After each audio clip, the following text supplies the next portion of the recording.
Chapter 5. In my native country of Spain, said Don, standing straight and tall, I was a famous personal trainer. I was known as Don Don. Wiggle up some muscles ripping under Don Don's tunic. I owned a chain of popular gyms called Uno. Dos, tres, Don Don said. 1, 2, 3, right? Said Angus. Si, said Don Don. I made getting in shape as easy as uno dos tres. I was rolling in pesos. And what brought you here to ye old home, sir? Asked Wiglaf. Ah, that is a strange story, said Don Don. Tell us, Don Don, said Wiglaf. We love stories, said Janice, chewing loudly. Especially strange ones. Bueno, said Don Don. 3 years ago, I boarded a sailing ship in Spain. I sailed for England to open more gyms. Suddenly, a terrible storm hit. Rain, lightning, waves as big as this castle. How awful, said Erica. It gets worse, said Don Don. A huge wave picked up the ship and smashed it to beach. The only thing left was the mast. That's terrible, said Janice. It gets worse, said Don Don. All the passengers and crew were hurled into the sea. Every bone in my body was broken, but I grabbed the mast and hung on. 2 others did the same. For days we floated in the ocean, circled by vicious sea monsters. How horrible, cried Angus. It gets worse, said Don Don. A big sea monster bit off my left leg. Wiglaf's stomach lurched. Does it get worse? He asked, because if it did, he did not want to hear it. Only a little bit, said Don Don. Luckily, the water was so cold I didn't bleed much. At last, we washed ashore on an island. My comrades ripped up what was left of their shirts and bandaged what was left of my leg. I survived. When my broken bones healed, I carved myself an artificial leg out of the mast of the ship. Wiglaf was old. Don Don was tough. Janice had been listening so hard she forgot to chew. Is this true? She asked. See, Don Don rolled down the top of his left boot. Under it was a sturdy wooden leg made of the finest teak. He knocked on his leg for luck. I still don't understand how you ended up here, said Angus. A passing ship rescued us, said Don Don, and brought us here.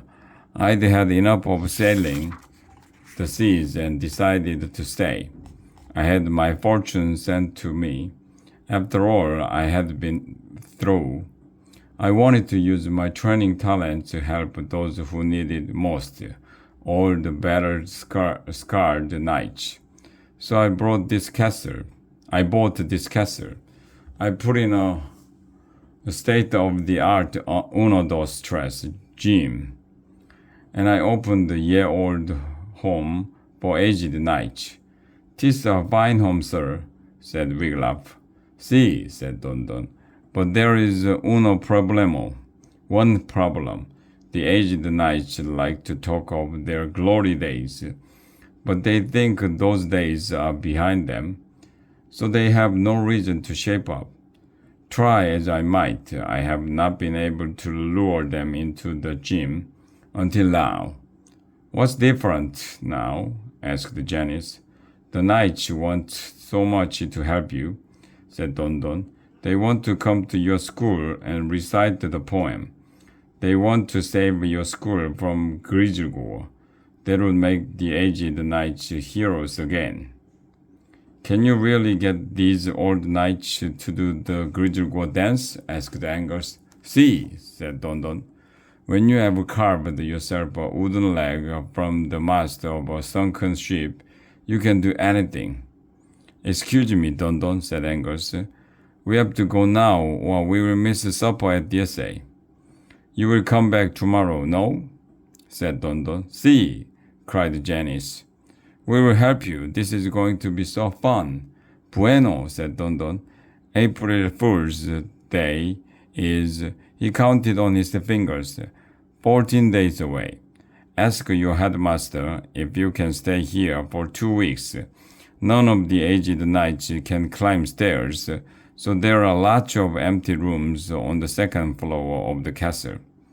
The four bid Don Don farewell and set off for DSA. Clouds covered the half moon. It was dark on Huntsman's path. As they went, Wiglaf heard footsteps. Someone is coming toward us, he whispered. Erica unsnapped her mini torch from her Sir Lancelot tool belt and lit it. Wiglaf saw two figures in the distance. Who goes there? Called Erica. Who goes there? One of the figures called back. Through the murky darkness, Wiglaf saw two lassies coming toward them. Erica, said one of the lassies. Is that you? Erica squinted into the darkness and said, Rosamond. Hey, Rosamond squealed. She threw her arms around Erica. Nice to see you too, said Erica. Slipping out of the hug, Rosamond is the princess of West Ampisia, she told her friends. We go way back. This is Val, said Rosamond, introducing the other lass. Princess of East Ampisia, we've just been to DSA.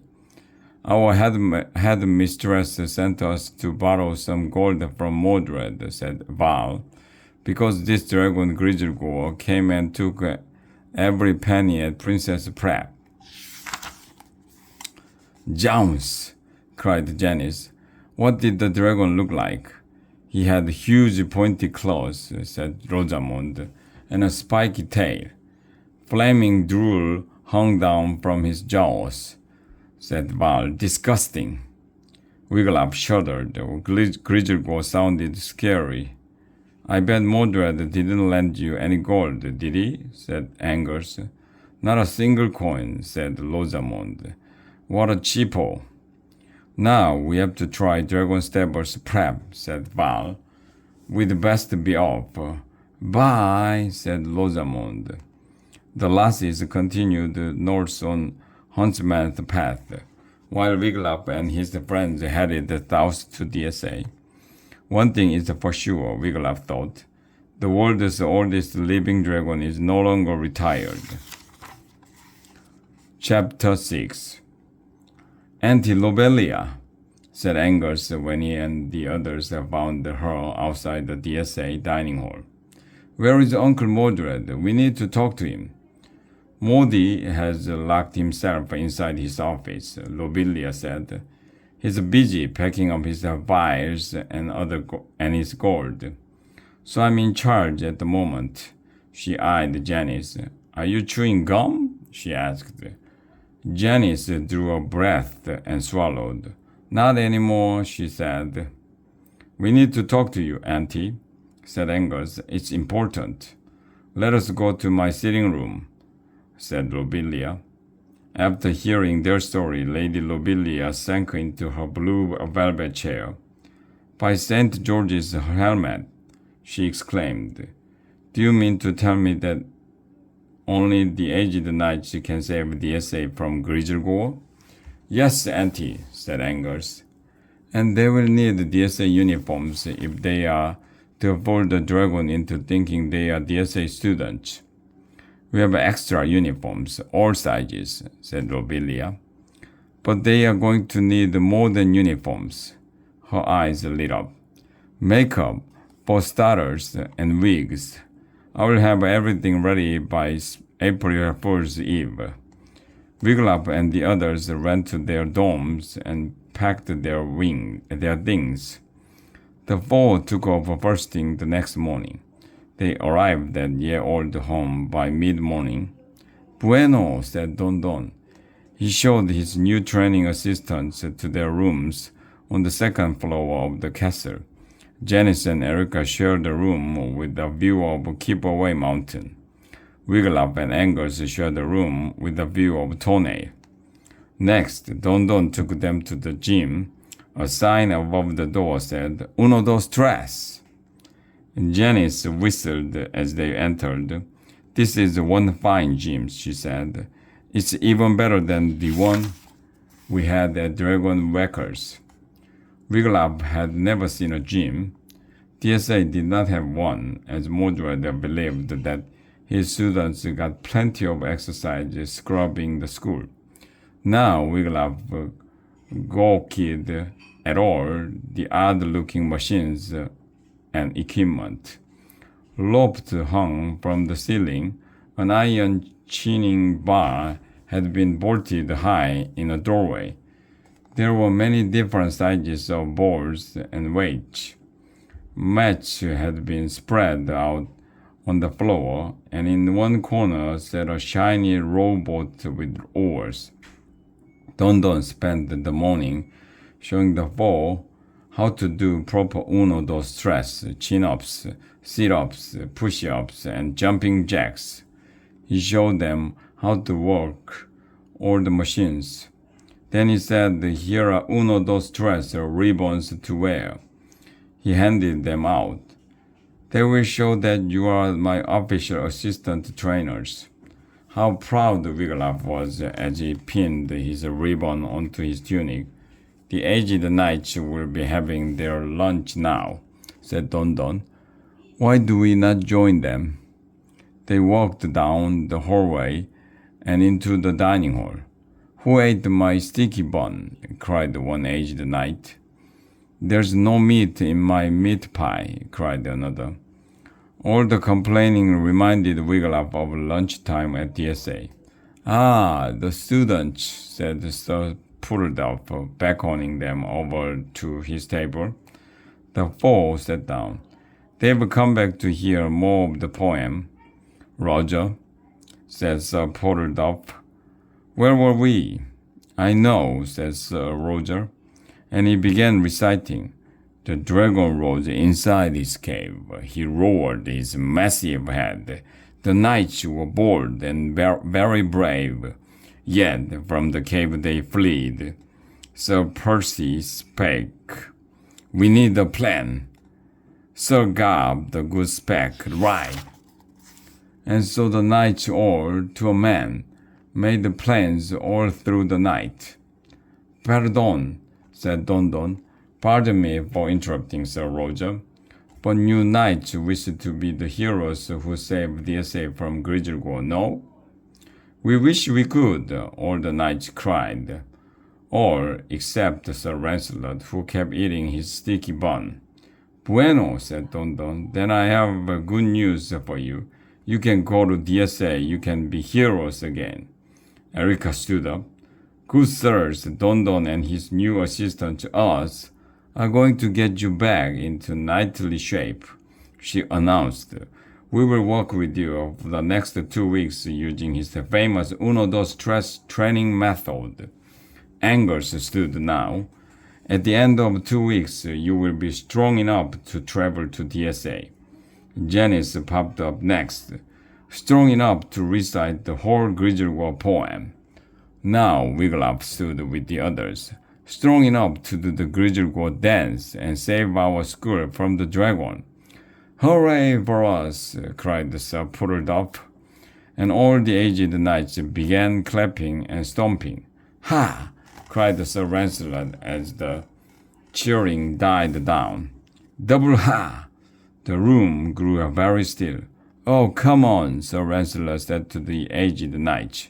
You don't really think a few days in a gym is going to make any difference, do you? It will just make you tired and sore. It will make you cranky, but it will not turn you into heroes again. No way. Want a battle, Lance? Cried Sir Roger. Watch us, cried Sir Pudendorf. Now Don Don rose to stand. Listen to me, senors, he said. Uno, dos, tres works. I swear it on my wooden leg. Any knights who wish to train, please stand. Or if you have trouble standing, please raise your right hand. Many a right hand went up in the dining hall. Bueno, senior senors, said Don Don. Then let's get started. He turned to Sir Lancelot. Don't look at me, Sir Lancelot said. I'm happy as I am, doing nothing.